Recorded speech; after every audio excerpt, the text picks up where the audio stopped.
vamos a revisar el cráneo óseo. Y el cráneo está dividido en una bóveda o calvaria, en una base y los huesos de la porción antero-inferior, que es el macizo facial o los huesos de la cara. Vamos a ver que esta bóveda está constituida principalmente por el hueso frontal, parte del frontal, los huesos parietales y parte del hueso occipital. Mientras que la base va a estar conformada por el hueso frontal, en la parte endocraniana, por el hueso etmoides, el esfenoides, parte de los temporales y el hueso occipital. Y posteriormente veremos los huesos que conforman el macizo facial en otro apartado. Entonces vamos a ir viendo cada uno de estos huesos por separado y luego veremos el cráneo óseo articulado.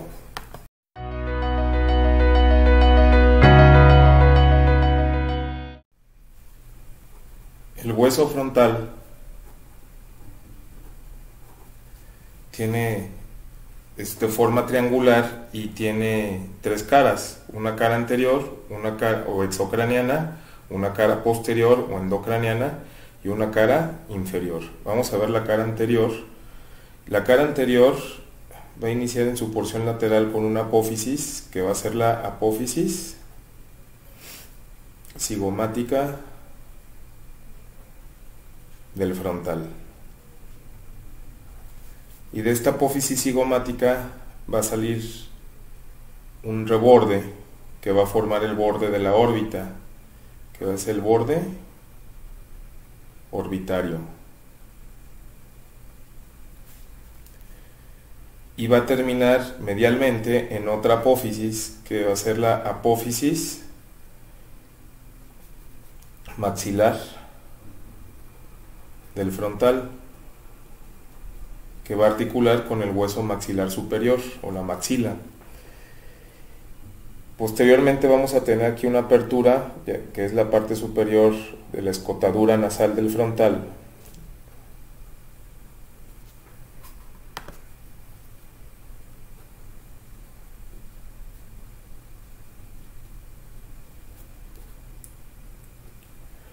Y en la parte superior va a presentar una saliente ósea, que es la espina nasal del frontal.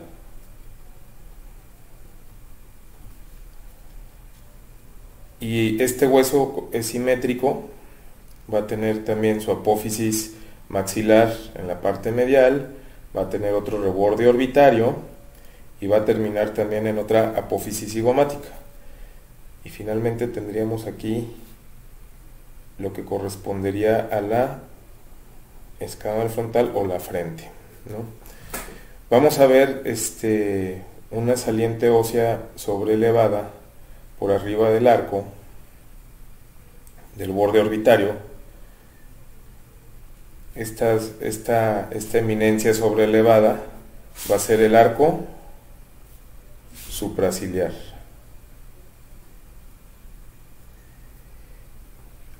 Si dividimos este reborde orbitario, el arco supraciliar, en tres partes, en un tercio lateral, tercio intermedio y un tercio medial, en la unión del tercio intermedio con el tercio medial vamos a tener un foramen, que en ocasiones es un canal. Va a ser el foramen supraciliar, por donde va a salir una rama.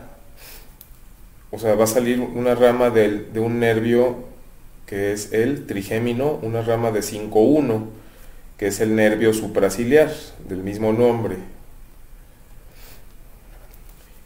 Veremos ya que por el cráneo van a ir saliendo nervios que nacen en el cerebro y que van a ir saliendo por estos orificios, pero una rama del quinto par craneal, así lo dejamos, que es el trigémino, que le da sensibilidad a toda la cara. El nervio supraciliar está saliendo por este foramen, que es una rama, es uno de los filetes nerviosos de 5-1. Por arriba de la escotadura nasal vamos a tener los restos de una sutura, que en el recién nacido todavía se nota que es los restos de la sutura metópica, puesto que el frontal al nacimiento todavía muchas veces o antes de no se fusiona, son dos partes y quedan restos de la sutura metópica.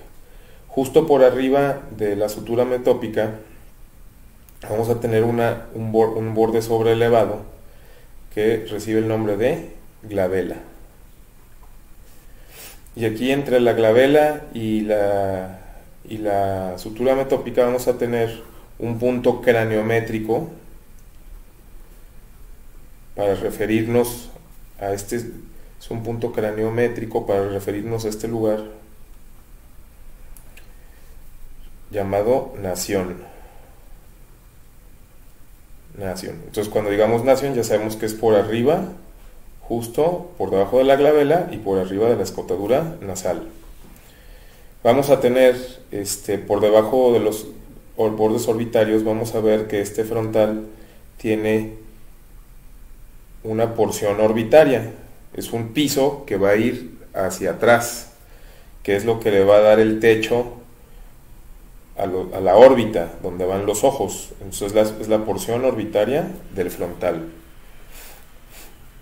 En lo que corresponde a la frente, lo que vamos a encontrar también aquí van a ser unas sobrelevaciones que en las personas un poco calvas se ven mejor, que son las eminencias del frontal. Bueno, y eso a grosso modo es la cara anterior del frontal. Ahora vamos a ver la cara inferior. En la cara inferior lo que veríamos es primero la escotadura nasal. De hecho, la escotadura etmoidal, que va a terminar aquí en la espina nasal, esta misma espina nasal, lo estamos viendo ahora por abajo, la espina nasal, y lo que vamos a ver aquí son unas especies de cavidades, de medios huecos a lo largo de toda esta escotadura, que son las semiceldas etmoidales del frontal. Vamos a ver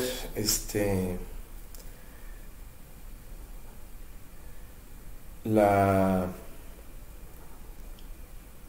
órbita con de la cara interna. Vamos a ver aquí parte de la glabela y veríamos aquí del otro lado la órbita del otro lado, ¿eh?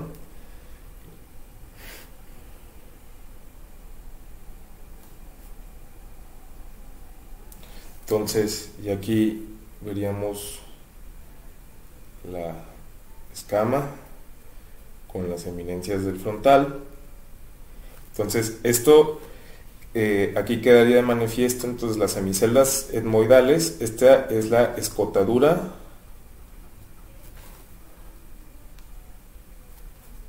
etmoidal del frontal, porque ahí es donde se va a articular el etmoides. Tenemos aquí la porción orbitaria del frontal, que forma el techo de la órbita, donde va a estar el ojo, y en la parte más externa, aquí vamos a tener una fosita, en las partes más externas y superiores, que es la fosa lagrimal, donde una glándula, que es la glándula lagrimal, se va a alojar ahí para secretar las lágrimas y lubricar el ojo. Bueno, finalmente vamos a tener la cara endocraniana o cara interna.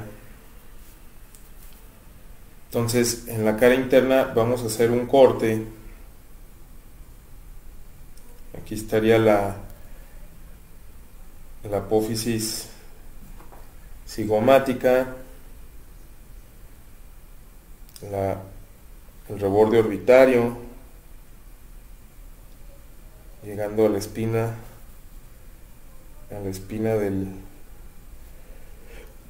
la espina nasal. Vamos a ver el corte así.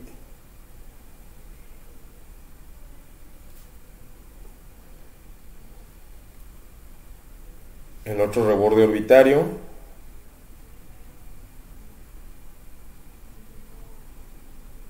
Con la otra apófisis.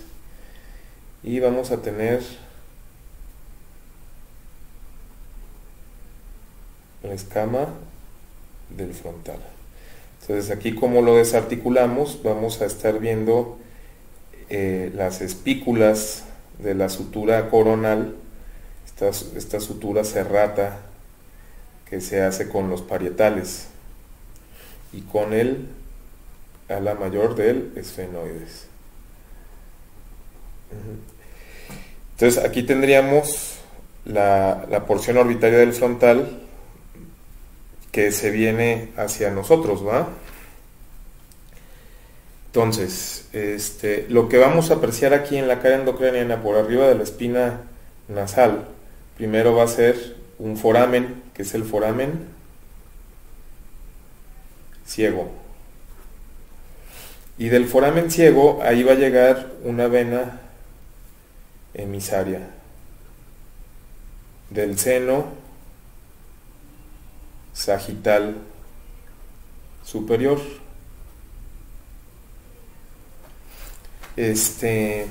Vamos a ver que en la cavidad craneal, que sirve para alojar al encéfalo, al cerebro, este cerebro no está nada más ahí suelto, sino que está empaquetado por 3 membranas, que de afuera hacia adentro es la dura madre, la aracnoides y la pia madre, y que en la aracnoides hay un líquido que produce el cerebro, que es el líquido cefalorraquídeo.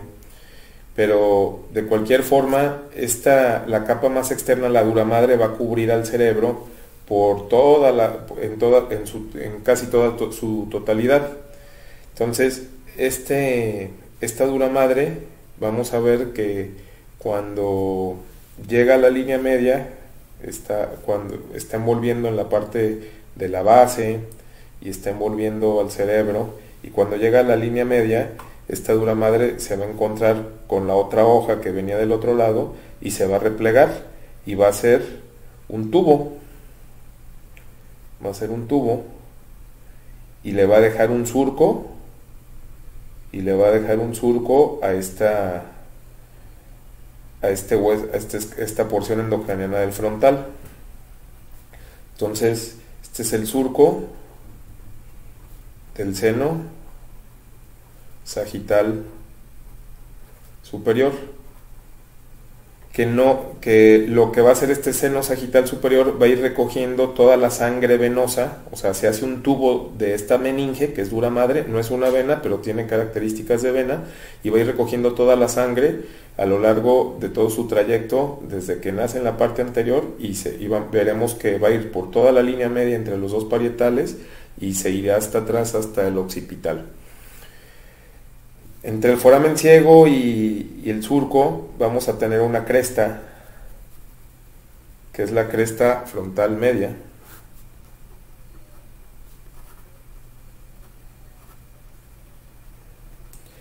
Y nos va a dejar acá a los lados las fosas para los lóbulos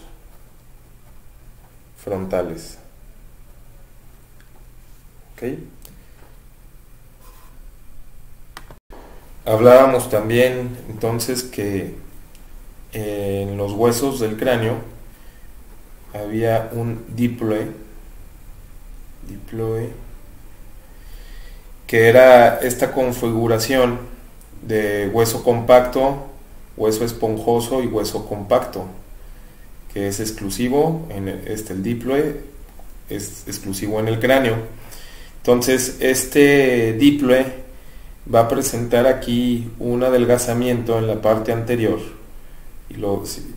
y por dentro vamos a tener una cavidad que está cubierta con mucosa, que tiene como forma de coral, justo en la línea media central. Y esta cavidad que está conformado por hueso compacto y me hace una cavidad verdadera aérea cubierta por mucosa, que va a ser el seno frontal aéreo.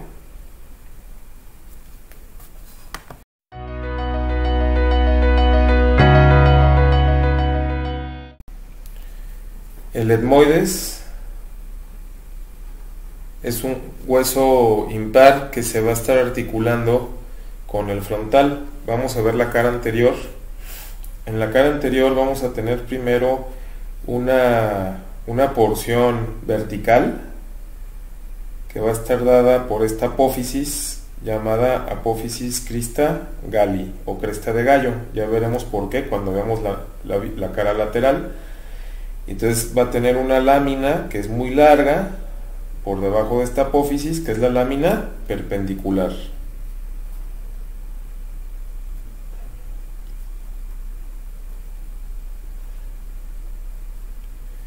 Y le vamos a describir también dos masas laterales.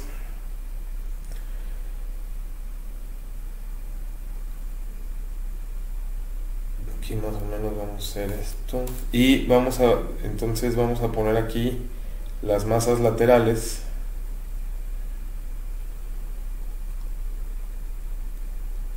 Que van a tener estas prolongaciones que vienen de cada vez más arriba.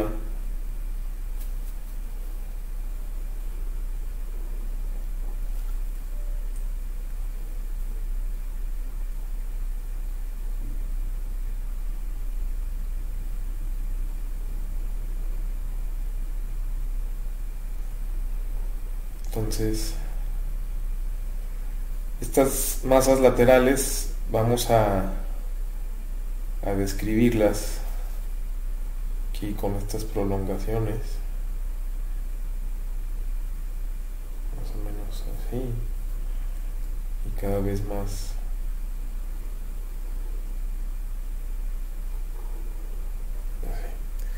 Bueno, estas prolongaciones van a presentar dentro del hueso, también unas cavidades que están revestidas por mucosa, que son las celdillas etmoidales o las celdas etmoidales, y que se continúan también en la parte de arriba, donde estas van a ser las semiceldas frontales del etmoides,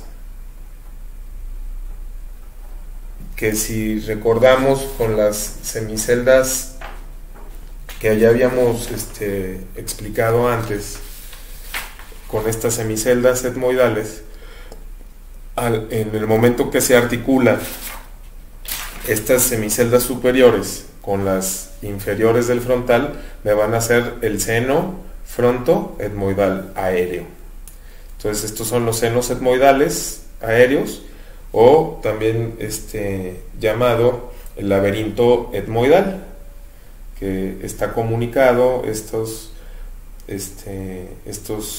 senos que sirven para filtrar el aire. Bueno, vamos a tener que en las partes laterales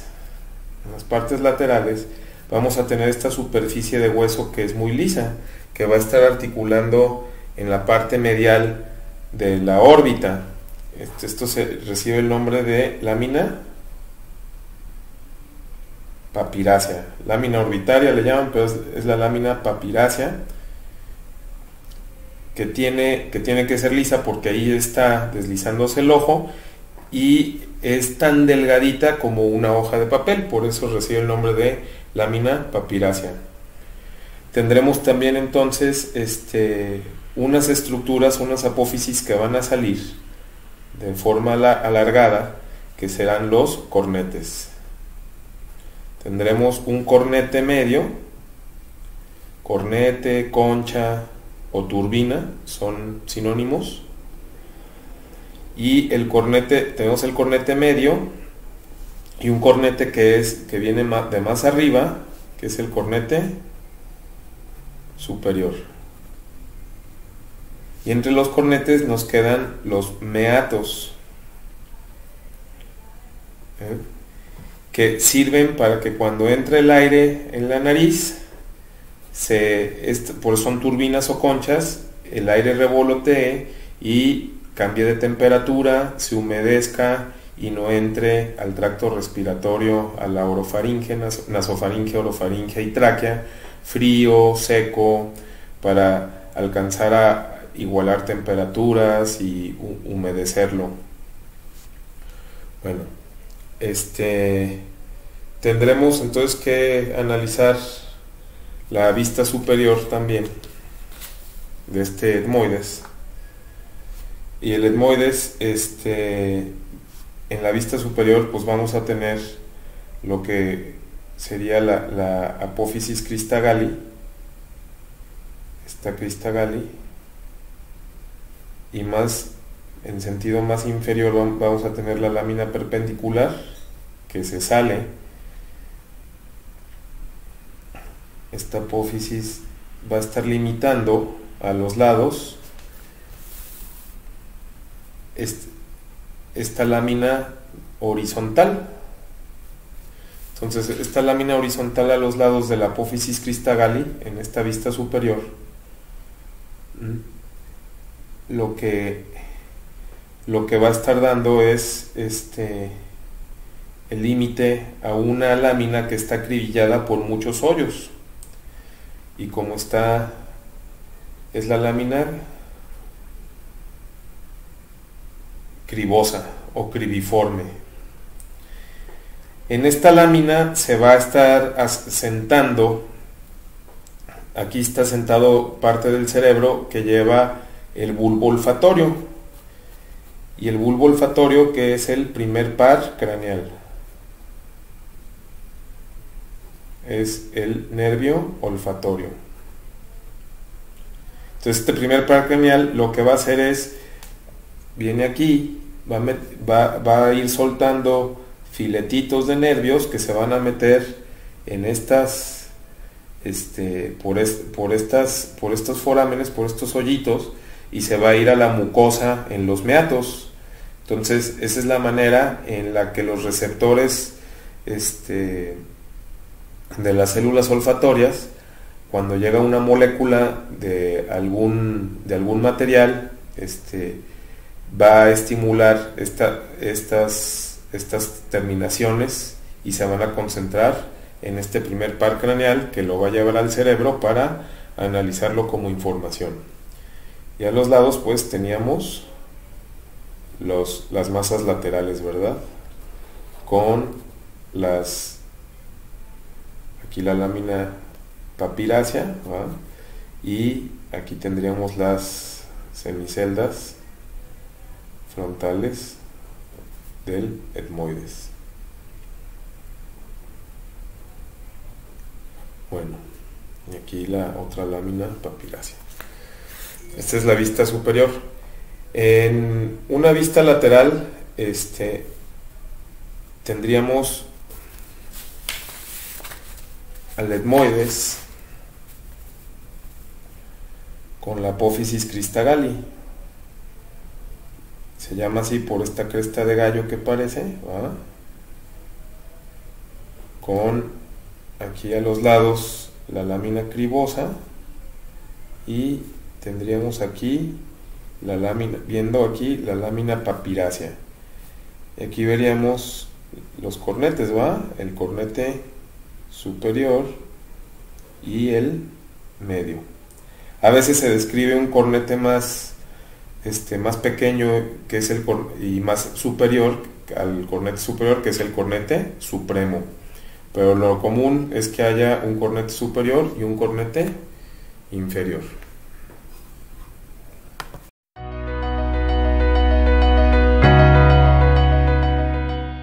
El siguiente hueso que estudiaremos es el esfenoides. El esfenoides le vamos a describir un cuerpo, unas alas menores,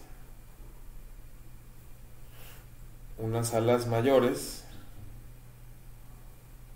que tienen una espina y unas apófisis pterigoides.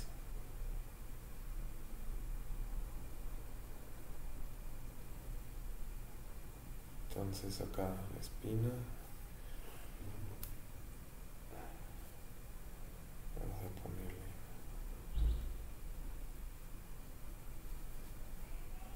así para darle.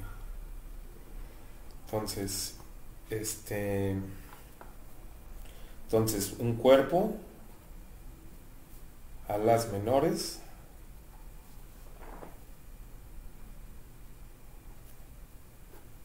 alas mayores y las apófisis pterigoides. Vamos a empezar entonces aquí tendríamos la cara anterior. Vamos a empezar a ver, esto es más posterior y este hueso se va a articular con la porción posterior del etmoides. Pero vamos a empezar con la vista superior. El esfenoides en la cara superior le vamos a observar primero la articulación, el proceso etmoidal. Y luego va a tener una superficie plana que va a rematar en las alas menores.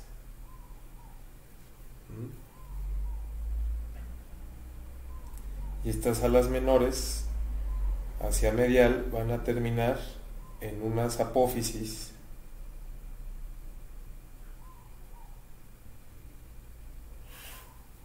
que son las apófisis clinoides anteriores. Y estas serían las alas menores.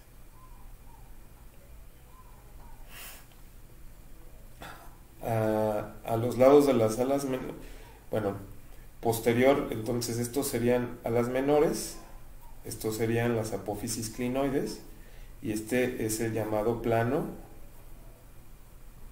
esfenoidal.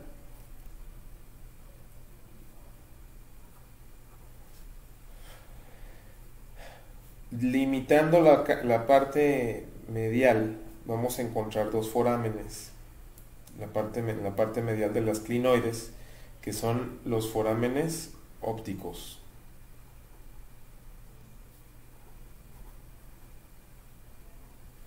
Que es donde va a entrar a la órbita el segundo par craneal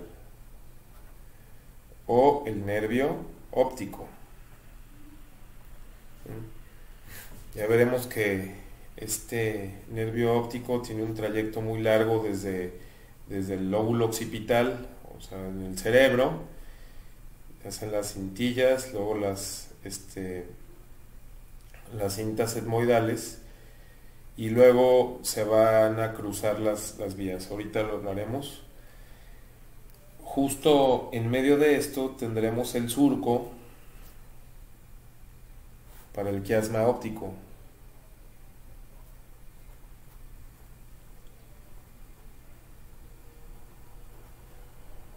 Que, como les decía, si nosotros vemos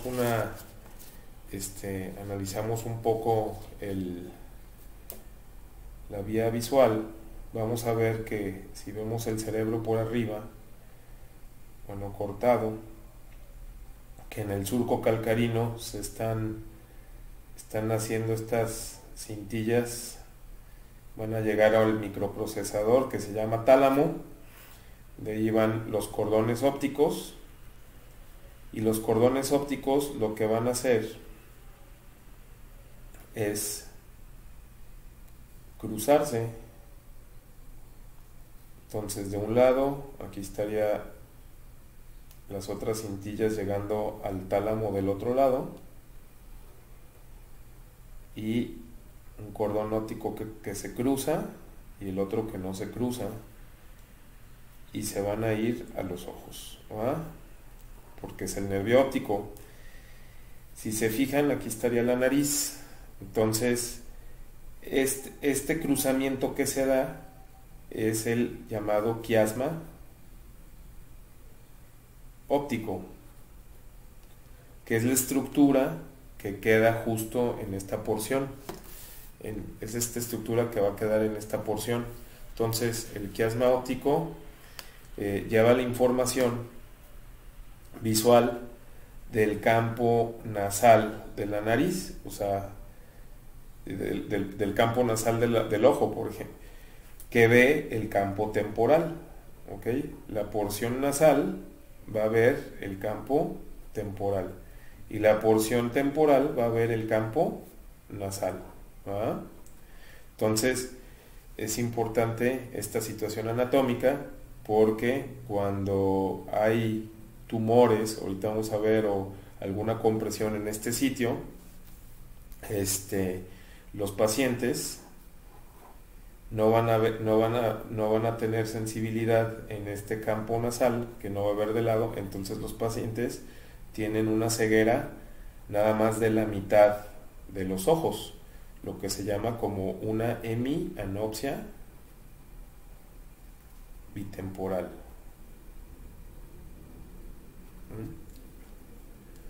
Bueno, entonces eso es el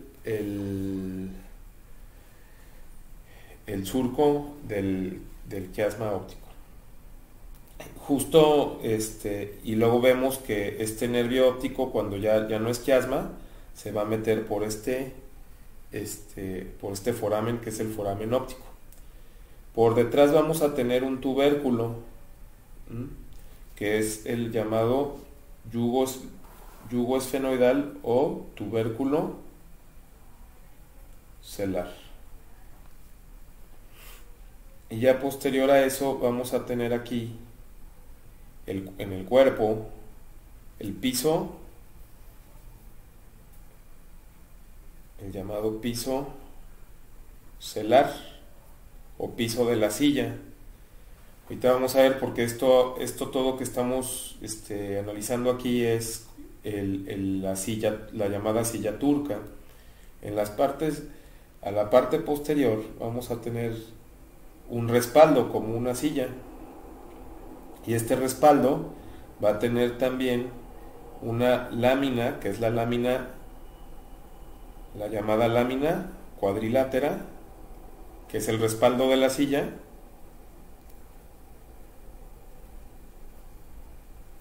y va a tener el piso celar, pues, y va a tener a los lados, va a rematar esta lámina cuadrilátera en la parte superior y lateral con las apófisis clinoides, pero ahora posteriores. ¿Okay? El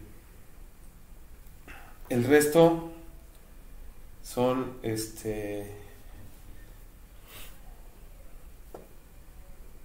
van a ser las alas mayores,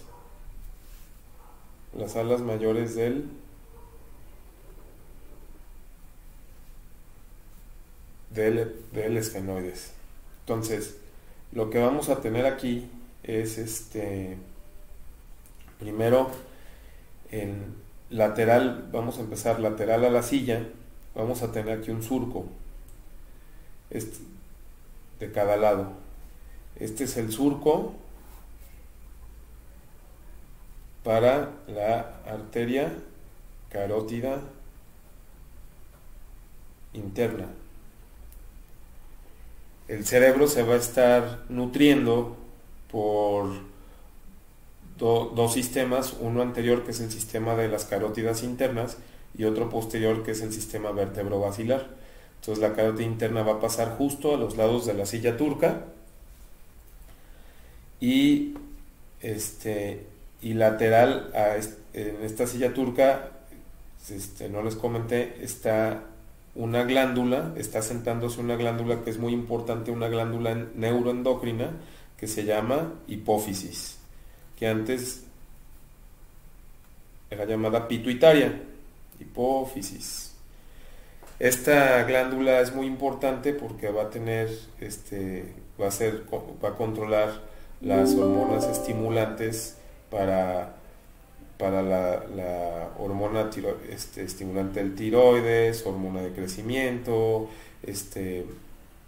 hormona de adenocorticotropa, etcétera, etcétera. O sea, es un centro regulatorio neuroendocrino muy importante.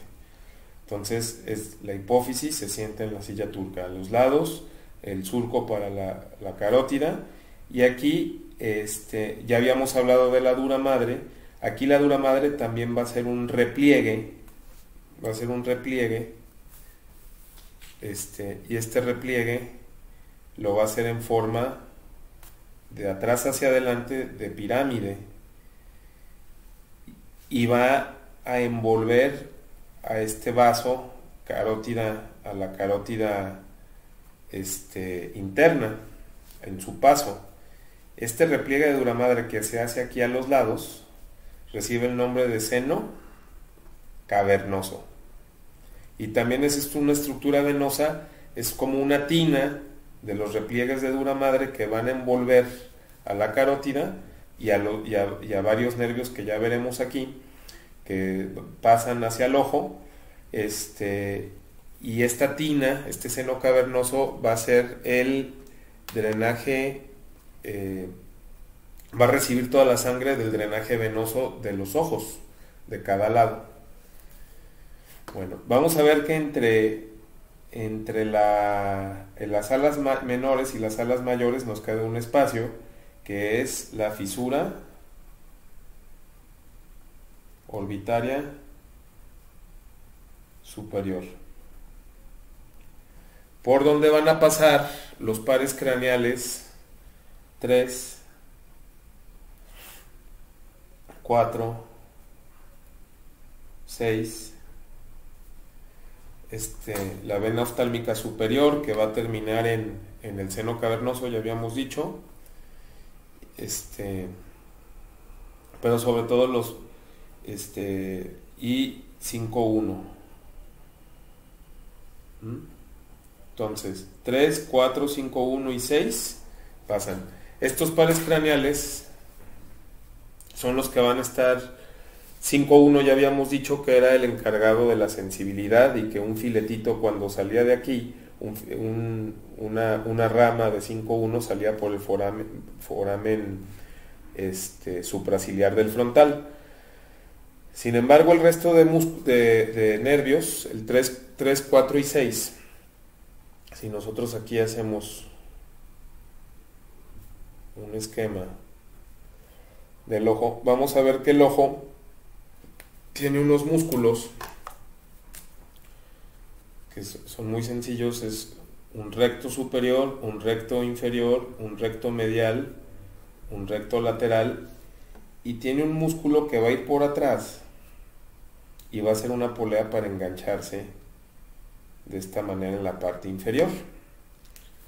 Entonces, estos músculos, recto superior, recto inferior, recto medial, recto lateral, y este se llama oblicuo superior. El recto superior, el recto inferior y el recto medial están inervados por el tercer par, o sea que el nervio, este tercer par, se llama motor ocular común, Y este tercer par va a mover el ojo hacia arriba, hacia abajo y hacia la nariz. El recto lateral está inervado exclusivamente por el sexto par, que se llama motor ocular. Si solo va para afuera, es el motor ocular externo. Y finalmente, el oblicuo superior está inervado por el cuarto par, que es el nervio troclear o patético, ocular externo o abducens también, y el patético o nervio troclear es el cuarto par, y este, como cuando se tensa, lo que va a hacer es mover el ojo hacia adentro y hacia abajo, la mirada patética, por eso se llama patético o troclear. Entonces, estos nervios que van a ir saliendo por la fisura orbitaria superior son importantes porque van a la órbita, al ojo. Más medial vamos a tener aquí en la parte anterior un foramen de cada lado, obviamente. Un foramen de cada lado, que es el foramen redondo, por donde va a salir el nervio 5-2, la segunda rama del quinto par, que ya decíamos que el quinto par se llama trigémino, que es el que lleva la sensibilidad a la cara. O sea, si nosotros vemos la sensibilidad en la cara, frente, a nivel de la nariz y a nivel de la mandíbula, vamos a tener que 5-1 es la frente, 5-2 es a nivel de la nariz y 5-3 a nivel de la boca. Entonces la segunda rama del trigémino está saliendo por mientras que la primera rama del trigémino salía por la fisura orbitaria superior, la segunda rama por este foramen redondo, antes llamado redondo mayor. Así le decían los abuelitos, ahora es foramen redondo. Posterior al foramen redondo vamos a tener uno más ovalado, que su nombre lo indica, se llama el foramen oval. Y por ahí va a salir la tercera rama del trigémino, que va a ir a la mandíbula. Y finalmente aquí en la espina del ala mayor vamos a tener un foramen pequeñito que recibe el nombre de foramen espinoso. Y en este foramen espinoso va a salir no va a salir nada, perdón, va a entrar una arteria que es la arteria meningia media. Esta arteria meningia media le va a nutrir la dura madre que decíamos envolvía todo el cerebro. Y bueno, eso es la vista superior del esfenoide. El esfenoides en su cara anterior, le decíamos, va a tener el cuerpo con las alas menores.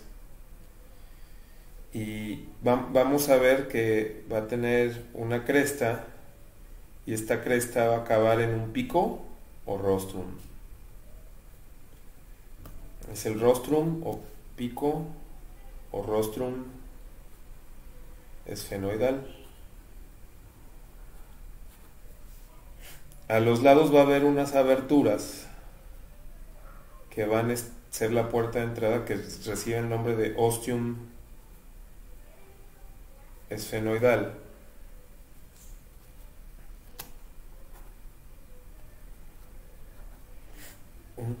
Y esta es como la antesala a una cavidad dentro del cuerpo, que es el seno aéreo esfenoidal. Vamos a tener hacia los lados, vamos a tener las alas mayores con el pico, y vamos a tener decíamos unas apófisis que reciben el nombre de apófisis pterigoides. Estas apófisis pterigoides son están provistas de dos láminas que en sentido anterior son convexas y en sentido posterior son cóncavas. O sea, vamos a tener una lámina lateral de la apófisis pterigoides y una lámina medial, y bueno, estos ganchitos les llaman apófisis unciformes o procesos uncinados, lámina medial de la apófisis pterigoides. Y bueno, va a ser simétrica. Del otro lado va a tener también sus láminas y va a tener también sus alas menores y mayores, ¿va? Y vamos a ver que aquí se nos está formando la fisura orbitaria superior. Justo en la unión de las dos ramas de las apófisis pterigoides vamos a tener unos forámenes, que es el que le llaman el foramen del canal pterigoideo o foramen vidiano, por donde va a pasar vidiano o foramen del conducto pterigoideo. Y finalmente, bueno, aquí alcanzaríamos a ver parte en las alas mayores, en la cara anterior, al foramen redondo.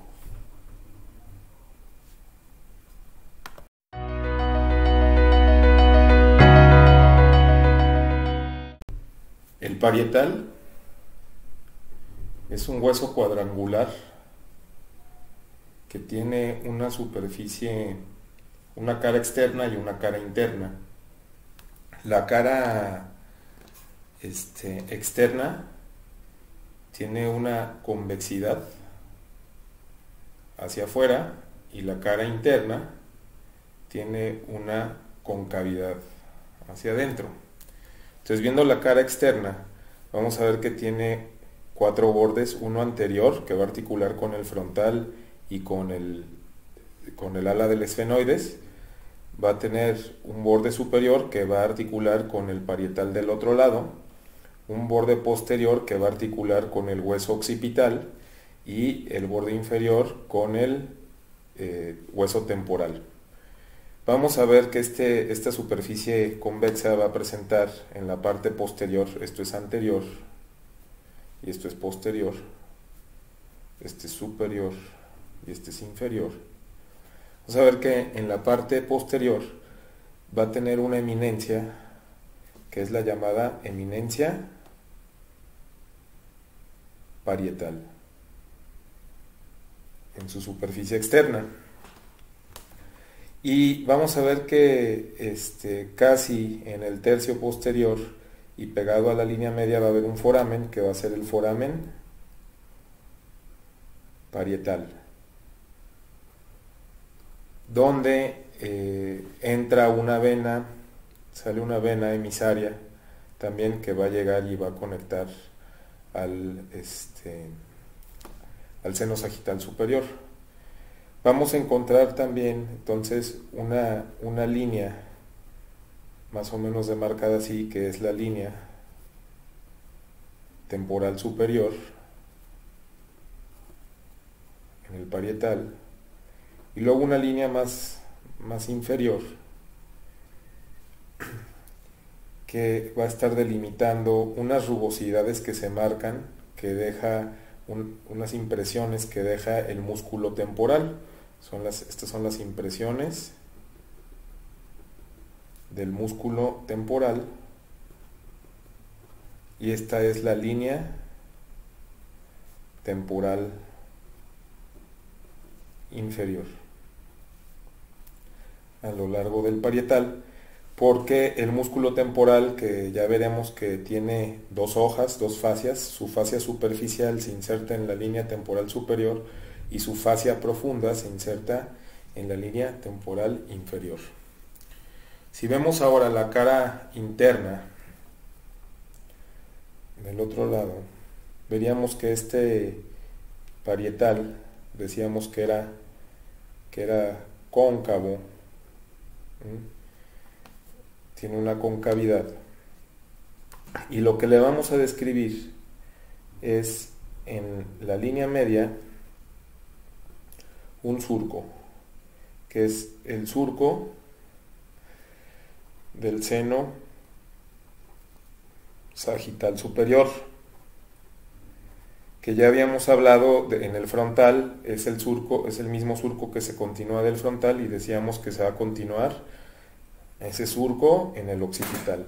Entonces la mitad del surco va por un parietal, la mitad del otro surco va por el otro parietal, y entre los dos parietales forman un surco, aunque a veces el surco puede estar cargado hacia un solo parietal. Por debajo vamos a tener unas impresiones como digitiformes, como si los hubieran amoldeado con el dedo, que son las impresiones que dejan los corpúsculos de Paccioni. Estas impresiones que dejan estos corpúsculos, impresiones de los corpúsculos de Paccioni. Estas impresiones que dejan estos corpúsculos se ven aquí luego adyacentes al surco del seno sagital superior, y es que estos corpúsculos son unas estructuras, son prolongaciones de dura madre que tienen forma de coral, microscópicas, y que están en una relación, tienen muchos capilares, vénulas y arterias. Y es que estos corpúsculos de Paccioni es el sitio donde se va a absorber el líquido cefalorraquídeo, un líquido que produce el cerebro. Aquí es donde termina, en esta parte superior, es donde termina por entrar como líquido al sistema vascular para filtrarse luego por el riñón y orinarlo. Es el sitio donde se elimina el líquido cefalorraquídeo. Vamos a ver también en el parietal que vamos a tener unas estrías muy grandes que se bifurcan a lo largo de todo el parietal, que le llaman las impresiones, que son las impresiones de la arteria meningia media. Estas impresiones se logran ver les llaman la hoja de higuera, porque pareciera el follaje de una higuera. Y estas impresiones son surcos que hace a lo largo de la vida esta arteria meningia media, que es la que va a estar irrigando a la dura madre. Entonces, estas impresiones funcionan en una radiografía simple, porque si nosotros hacemos en el cráneo articulado una representación donde aquí estaría el frontal, aquí los parietales y aquí el occipital, entonces la dura madre se va a estar adosando en las suturas. Esta dura madre va a estar adosada a las suturas y va a dejar un espacio virtual entre el cráneo y el hueso, que es el espacio epidural. Y por ahí, si nosotros, como es un corte axial, aquí estarían, la aracnoides y la pia madre, y aquí estaría el cerebro. Aquí la hoz cerebral, y aquí el otro hemisferio. Entonces, en el parietal aquí vendrían estas arborizaciones de la meningia media. Cuando hay un traumatismo y una fractura que alcanzan a lastimar estas estructuras y se rompe la arteria meningia media y hay un sangrado, entonces lo que pasa es que la sangre se empieza a acumular en este espacio virtual llamado epidural, y con el tiempo entonces sigue creciendo y empieza a hacer una compresión, pero recordemos que esta dura madre está adosada a las suturas, Entonces empieza a hacer esta forma de lente biconvexo. Y como el sangrado está en, en un espacio virtual que se llama epidural, esto se llamará un hematoma epidural, que pone en peligro la vida del sujeto. Son sujetos que tienen se provocan el traumatismo, se fracturan, son pacientes que están con dolor de cabeza, los llaman pacientes que hablan y mueren, ¿va? Porque poco a poco va habiendo una compresión, y la compresión cerebral va haciendo que las estructuras se herníen, se vayan hacia un lado, y con la subsecuente compresión del tallo cerebral y de estructuras vitales del sistema nervioso central y del cerebro.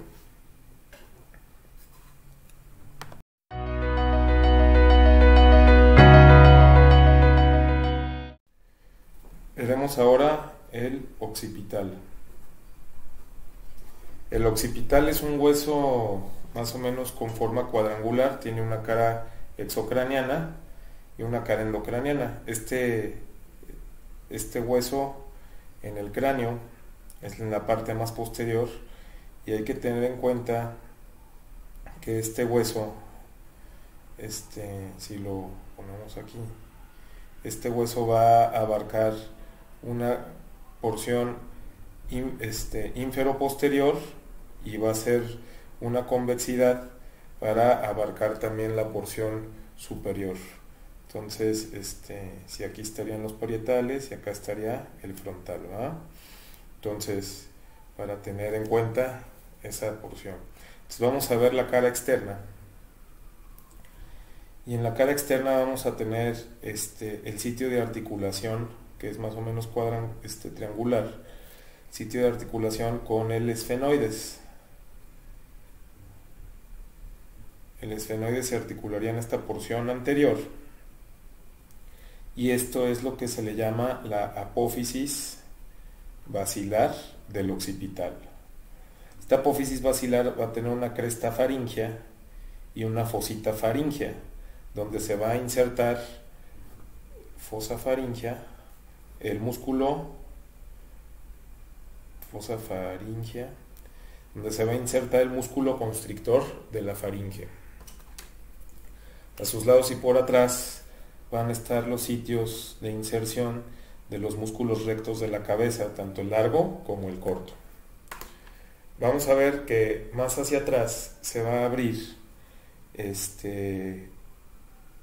un foramen que es muy grande, que recibe el nombre de foramen magno, que es el sitio por donde va a entrar la médula espinal para convertirse en tallo cerebral. A los lados de este foramen magno vamos a tener dos elevaciones condilares, dos cóndilos, una especie de patitas, que son los cóndilos del occipital.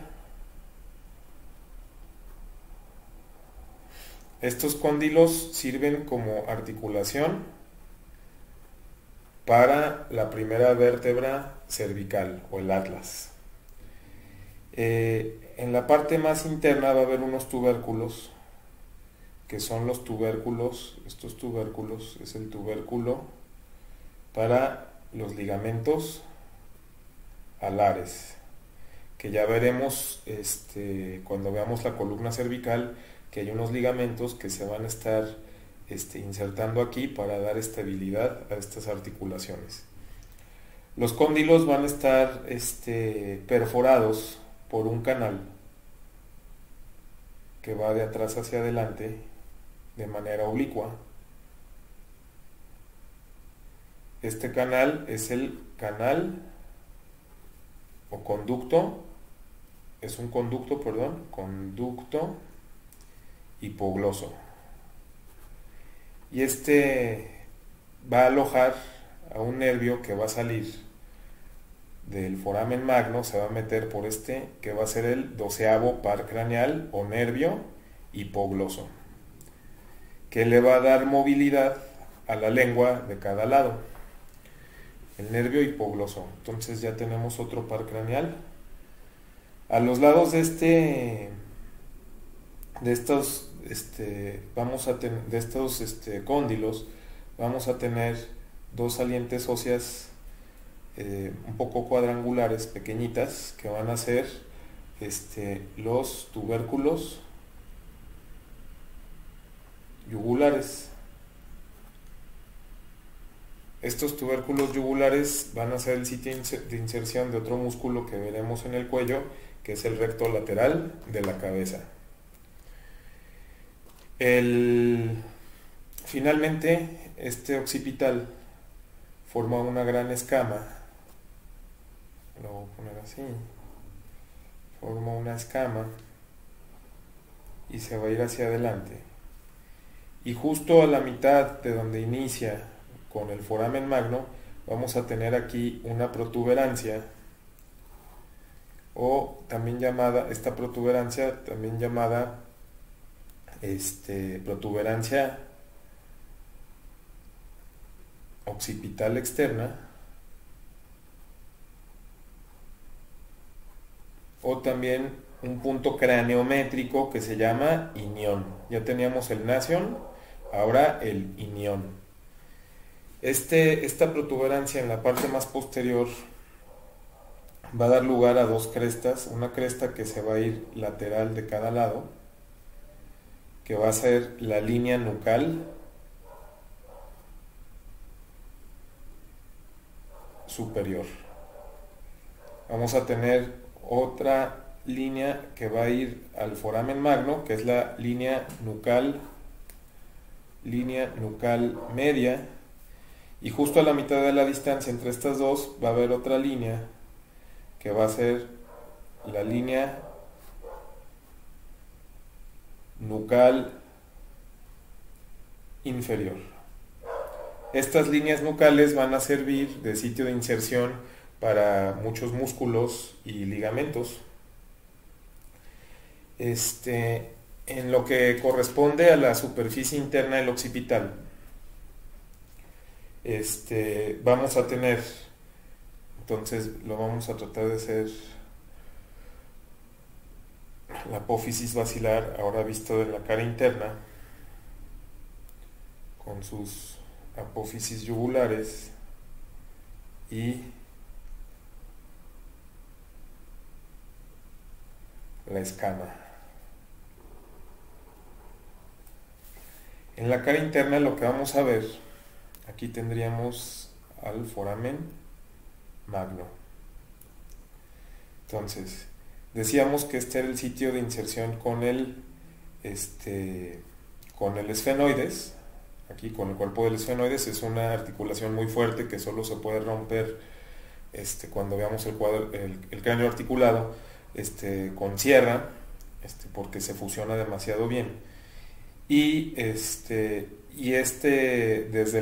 el dorso de la silla turca aquí hasta la apófisis basilar por este plano, que es un plano liso, esta porción endocraniana va a recibir el nombre de clivus, la porción endocraniana de la apófisis basilar del occipital, que va a llegar al foramen magno.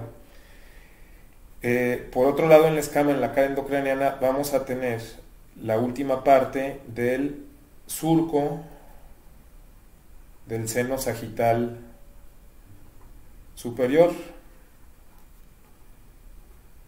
Y cuando este surco llega a la altura, del inion, pero en la porción endocraniana,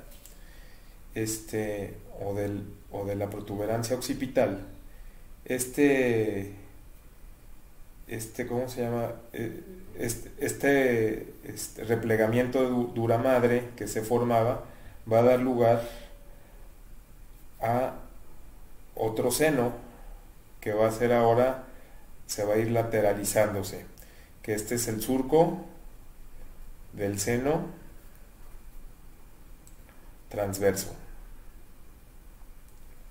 que en el parietal veíamos que tenía una distancia muy corta, porque aquí estaría el parietal articulándose y aquí abajo estaría el temporal, ¿va?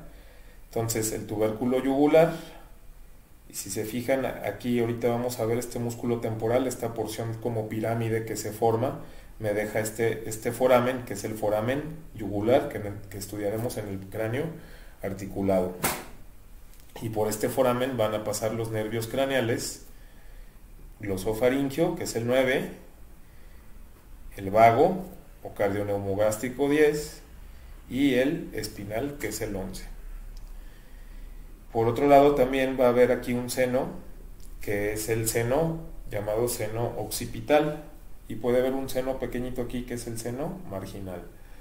Pero lo importante es que si se fijan en toda la sangre que está recogiendo el seno sagital superior, llega a este punto en la parte posterior del occipital. O sea, la sangre venosa del cerebro se recoge y llega hasta este punto en el inion, o también llamada en la parte interna, o sea, porque el inion es la protuberancia, pero en la parte interna esto recibe el nombre de presa, o también algunos autores prensa de erófilo, que es la confluencia, es el sitio de la confluencia de los senos venosos, que son los repliegues durales.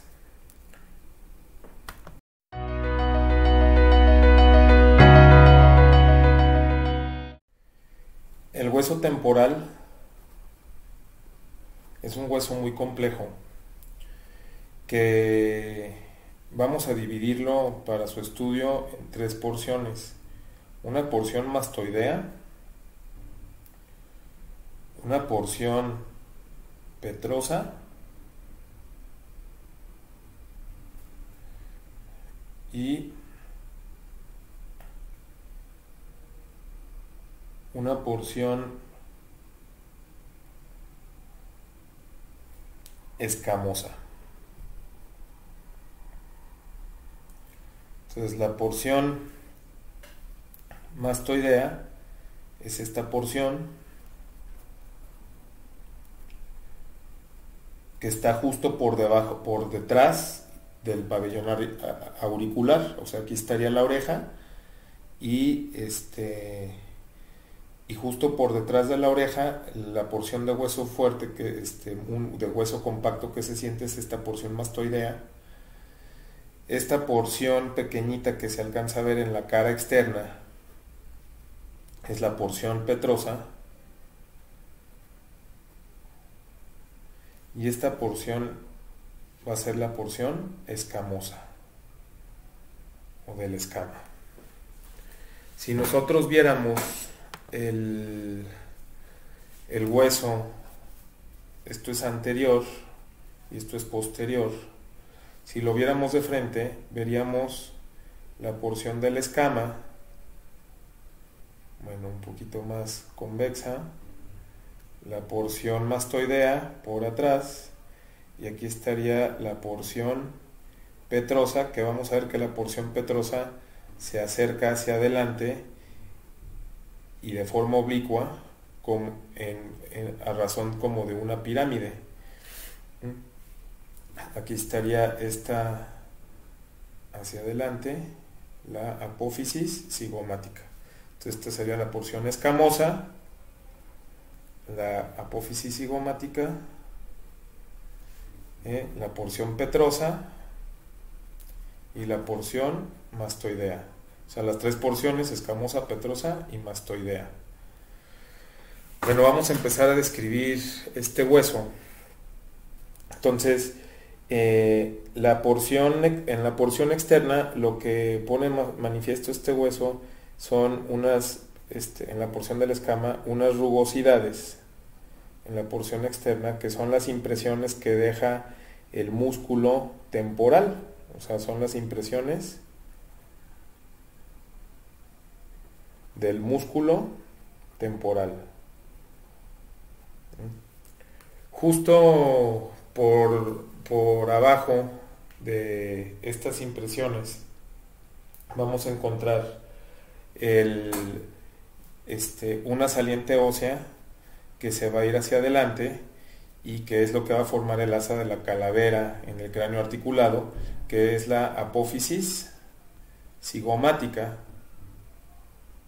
que se va del temporal, que se va a articular con el hueso cigomático en la cara y que forma, decíamos, el asa de la calavera, y me va a formar una fosa, que es la fosa temporal. Justo en esta porción petrosa vamos a tener un foramen que es el conducto auditivo externo.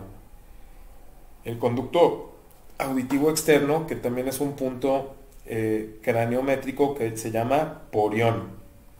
Entonces, el porión es este conducto auditivo externo y es la parte donde está la concha del lóbulo de la oreja para transmitir los sonidos.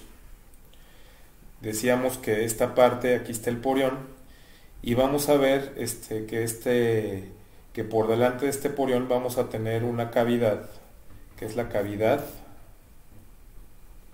glenoidea, donde se va a articular la mandíbula con el cráneo. O sea, el cóndilo de la mandíbula se va a articular justo por delante del porión y en esta cavidad glenoidea.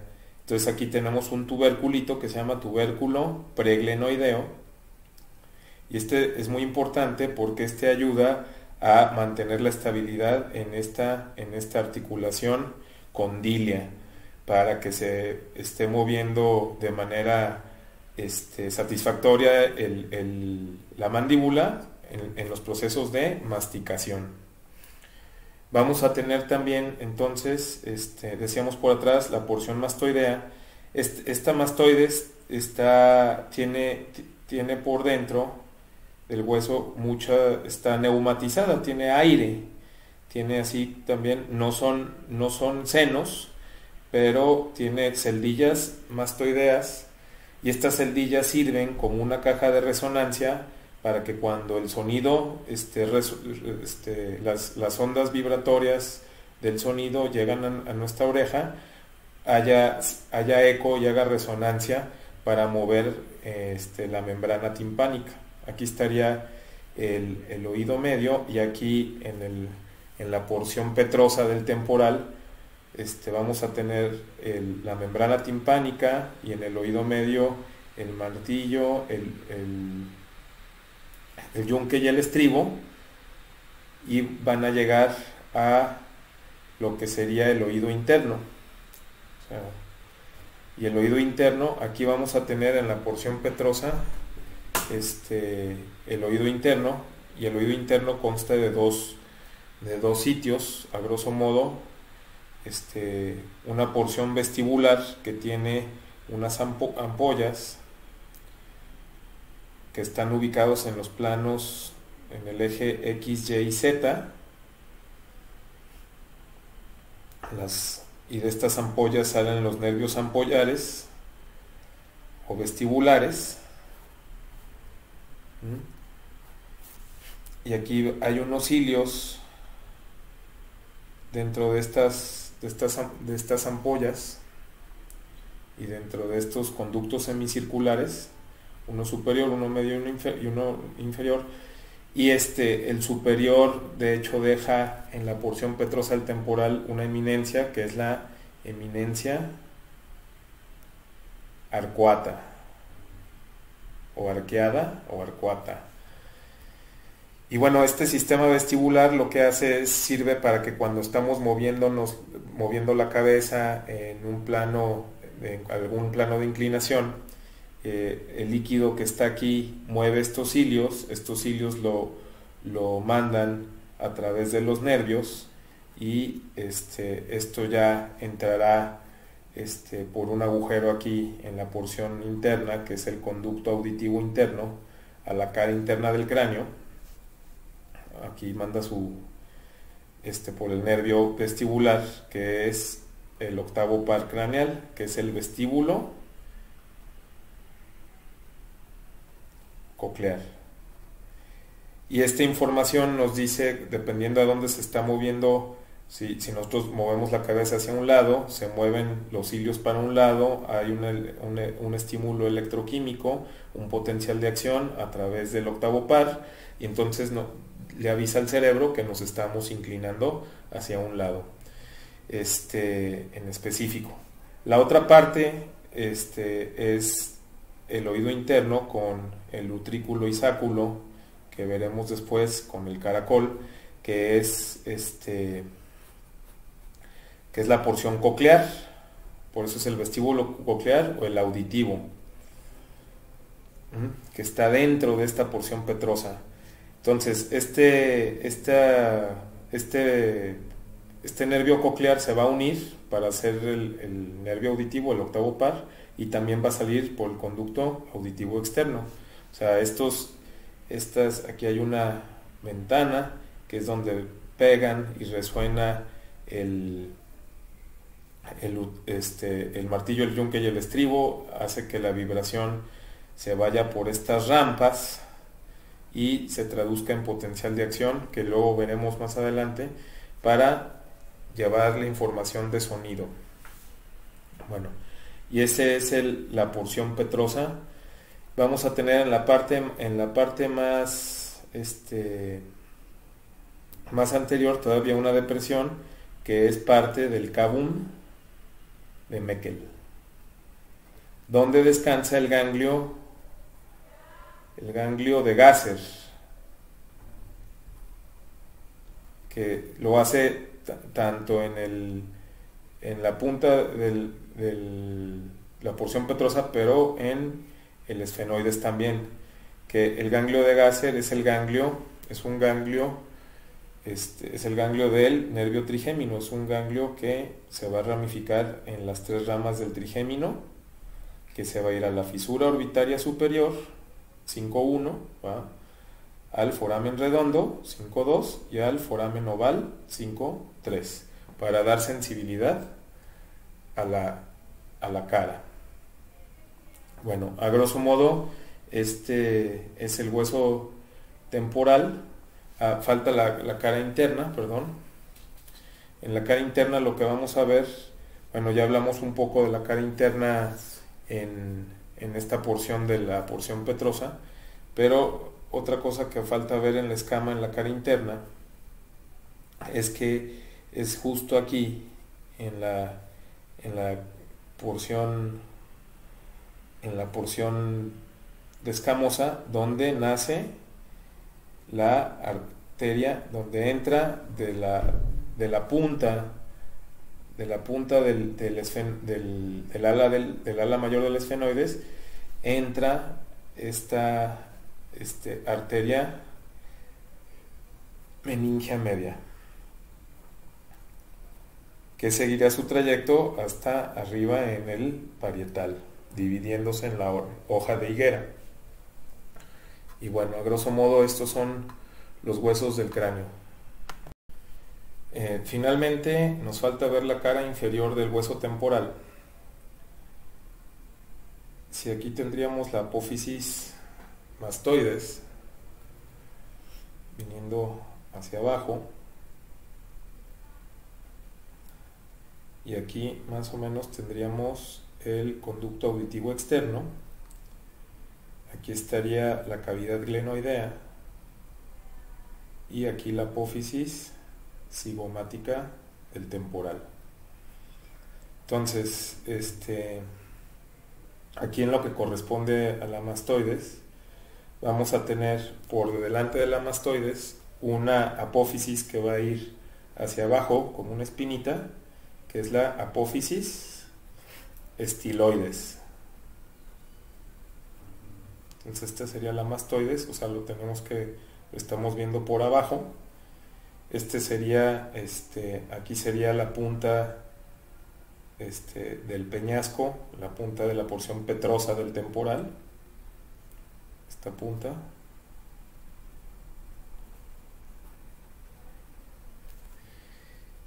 Y entre la mastoides y el apófisis estiloides vamos a tener un foramen, que es el foramen estilo mastoideo,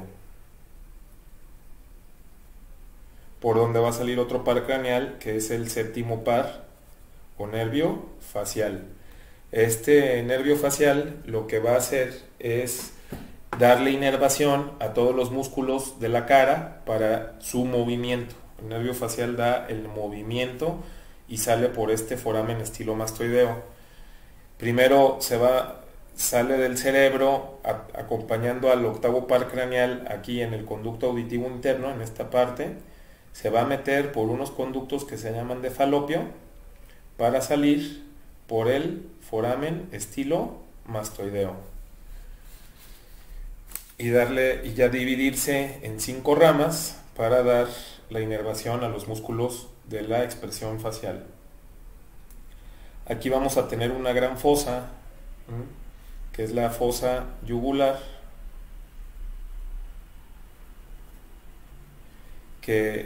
donde termina este surco que se hace como una especie de ese sigmoides, que es el surco del seno sigmoides,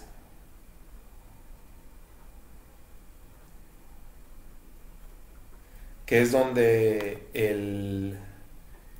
terminan los senos, y se hace un bulbo, que es el bulbo de la yugular. En esta fosa yugular se hace este embudo para dar paso a la vena yugular interna, que es el drenaje cerebral más importante.